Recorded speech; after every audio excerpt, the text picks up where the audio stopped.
नमस्कार, रसस्वादमध्ये आपलं स्वागत आहे। आज आपण बघणार आहोत कप्प्याचा घावना।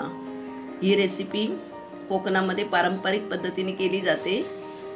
याची रिक्वेस्ट स्वाती परब यांनी केलेली आहे। त्यासाठी लागणारे साहित्य बघू।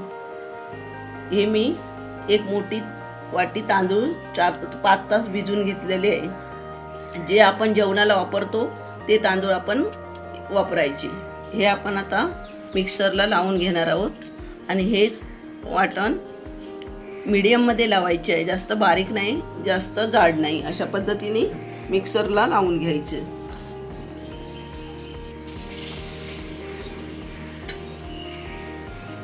मिक्सर लावून झालेला आहे आणि आपण हा अशा पद्धतीत बारीक केलेला आहे, म्हणजे एकदम बारीक केलेला नाही, हा जाडसर आपण ठेवलेला आहे।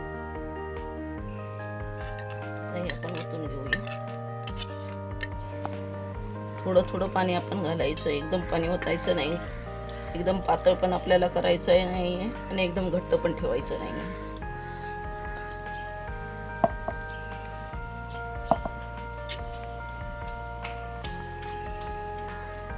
चवीपुरतं मीठ घालूया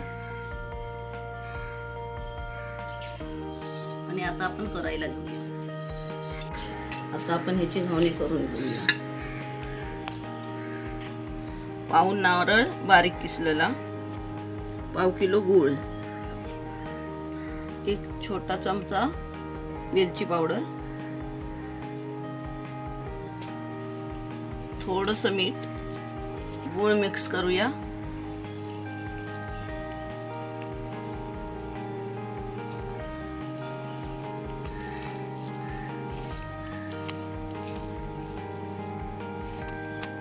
हा गूळ साधा घेतलेला आहे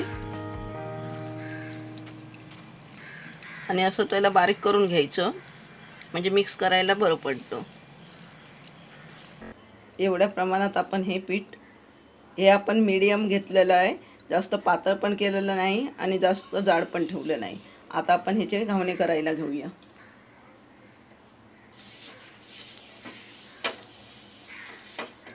तेल लावून चांगलं असं घेऊन घ्यायचं आपण।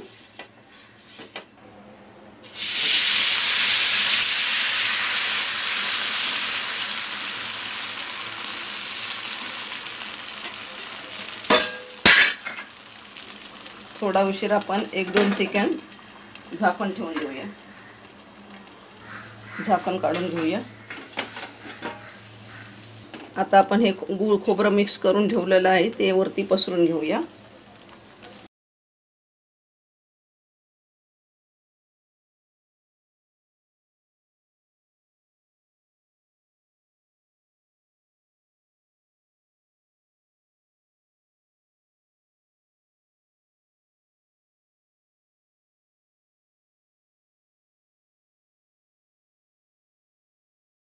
हा अर्ध्या भागावरतीच पसरवायचा आहे आपल्याला।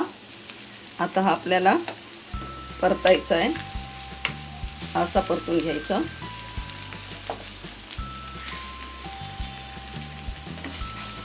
आणि हा जो अर्धा भाग राहिलेला त्याला आपण पुन्हा तेल लावून घेणार। पुन्हा आपण हे पीठ सोडायचं आहे।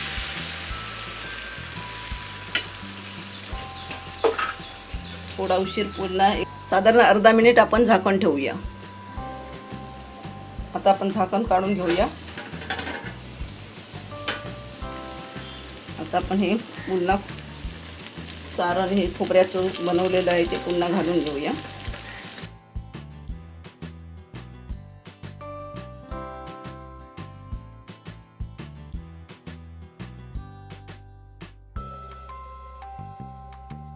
सारण पसरून आपलं झालं आहे आणि आता आपण ह्या बाजूने परतून घेणार आहोत।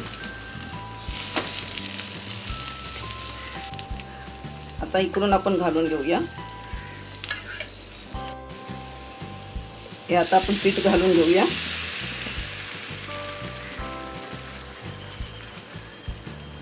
अर्धा मिनिट पुन्हा झाकण ठेवूया।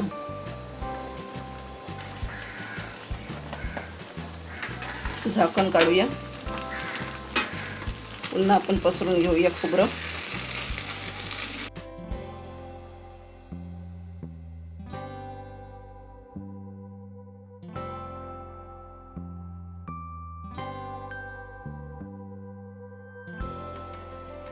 पसरवून आपलं झालेलं आहे.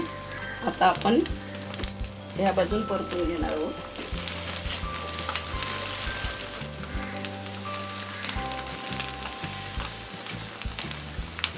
अशा वेळी आपण दोन पलेटाचा वापर करायचा आहे. अशा प्रकारे आपण जो कोकणामध्ये हा कप्प्याचा घावना ह्याला म्हटलं जातं आणि हे कप्प्याचं घावना मी आज तुम्हाला दाखवलं आहे. आता आपण हे काढून घेऊया. कप्प्याचा घावना आपला बनून तयार झाला आहे. हा तुम्ही नुसता पण खाऊ शकता किंवा दुधाबरोबर पण घेऊ शकता. हा कोकणातला प्रसिद्ध असा सणाचा एक प्रकार आहे कप्प्याचा घावना. हा तुम्हाला दाखवला आहे तसा तुम्ही करून एकदा बघा आणि मला सांगायला विसरू नका. हा व्हिडिओ आवडला असेल तर लाईक करा आणि रसस्वादला सबस्क्राईब करा. धन्यवाद.